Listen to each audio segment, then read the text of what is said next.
এই যে দেখেন কিছুদিন আগে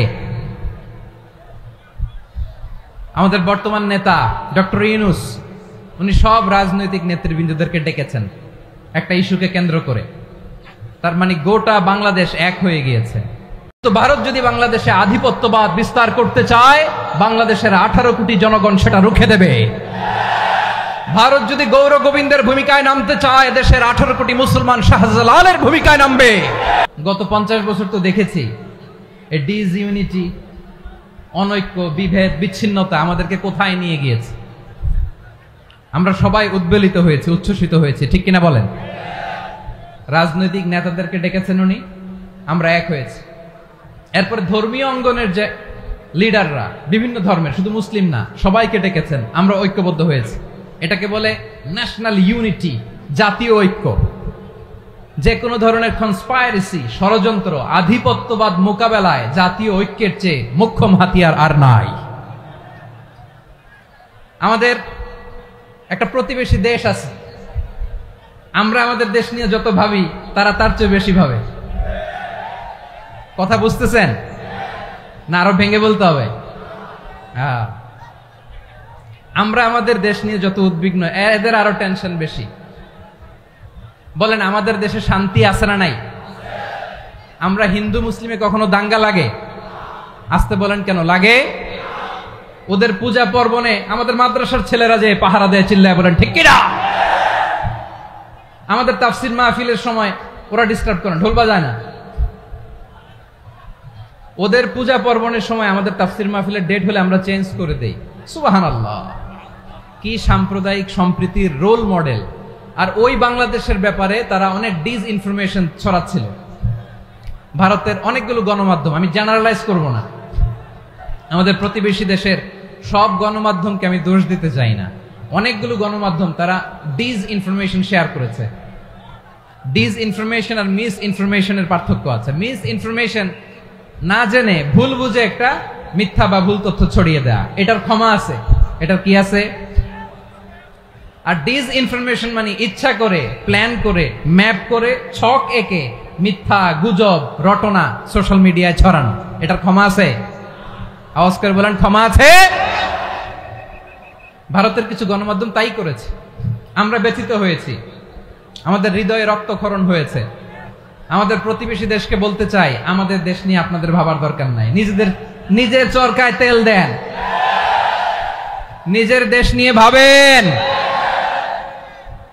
গত মাসের ভয়েস অফ আমেরিকার রিপোর্ট, বাংলাদেশে সংখ্যালঘু জনগোষ্ঠী আগের চেয়ে বেশি নিরাপত্তা পাচ্ছে। Report voice of America, Muslim report নাকি? মুসলিম জরিপ, ভয়েস অফ আমেরিকা। কথা বুঝে নাই বোধহয়। ভয়েস অফ আমেরিকা কি আমাদের রিপোর্ট না? ভয়েস অফ আমেরিকার জরিপ, বাংলাদেশে সংখ্যালঘু জনগোষ্ঠী আগের চেয়ে ভালো নিরাপত্তা পাচ্ছে।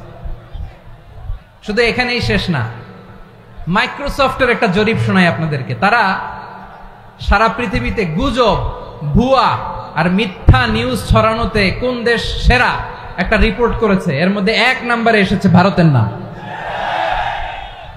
মাইক্রোসফট তো মুসলমানরা চালায় না? কথা বোঝে নাই বোধহয়। প্রতিবেশী দেশকে বলবো, আপনারা নিজের চরকায় তেল দেন, আপনারাও শান্তিতে থাকেন, আমাদেরকেও শান্তিতে থাকতে দেন। সব চেঞ্জ করা যায়, প্রতিবেশী চেঞ্জ করা যায় না। আমাদের ল্যান্ড তাদের ল্যান্ড, পাশাপাশি। আমরা চাই তারাও সুখে থাক, আমরাও সুখে থাকি, ঠিক কিনা? কিন্তু প্রতিবেশী হলে বন্ধুত্বপূর্ণ আচরণ করতে হয়। প্রতিবেশী যদি বন্ধু না হয়ে প্রভু হতে চায়, এরকম দানব প্রতিবেশী কেউ চায় না।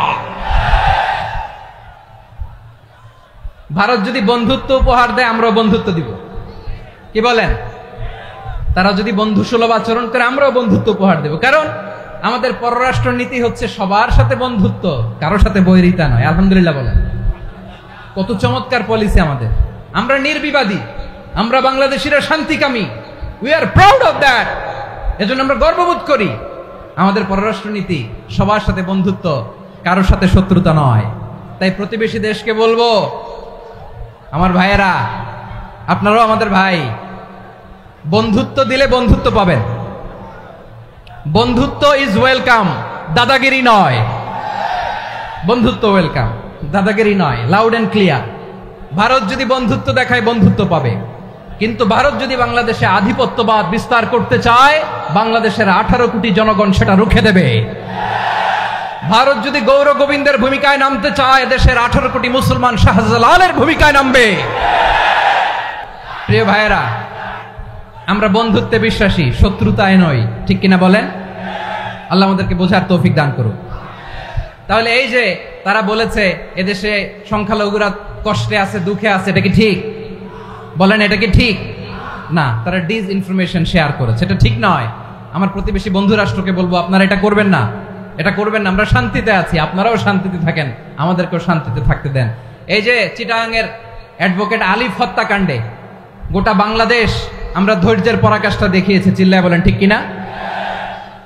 আমাদের নেতা আমাদেরকে ডেকেছে, আমরা শান্ত থেকেছি। আমরা শান্ত থাকতে চাই, আমরা ঐক্যবদ্ধ থাকতে চাই। যে কোনো ষড়যন্ত্র রুখে দেওয়ার জন্য ঐক্যবদ্ধ প্রচেষ্টার কোনো বিকল্প নাই। এবার আওয়াজ করে পেকুয়ার ভাইয়েরা বলেন, আমরা ঐক্যবদ্ধ জীবনযাপন করতে চাই কি চাই না? আল্লাহ তাআলা সে নির্দেশনাই দিচ্ছেন।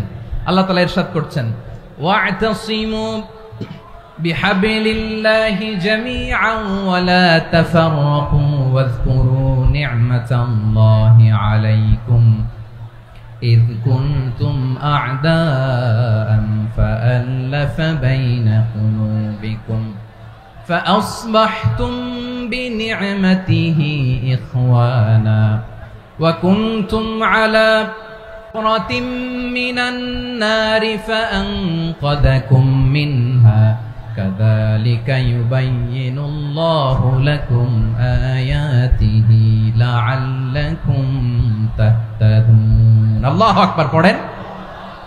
আল্লাহ বললেন, ও গোলামেরা শোনো, ওয়া'তাসিমু বিহাবলিল্লাহি জামিআ, ও আমার গোলামেরা সবাই মিলে আল্লাহর রশিকে আঁকড়ে ধরো।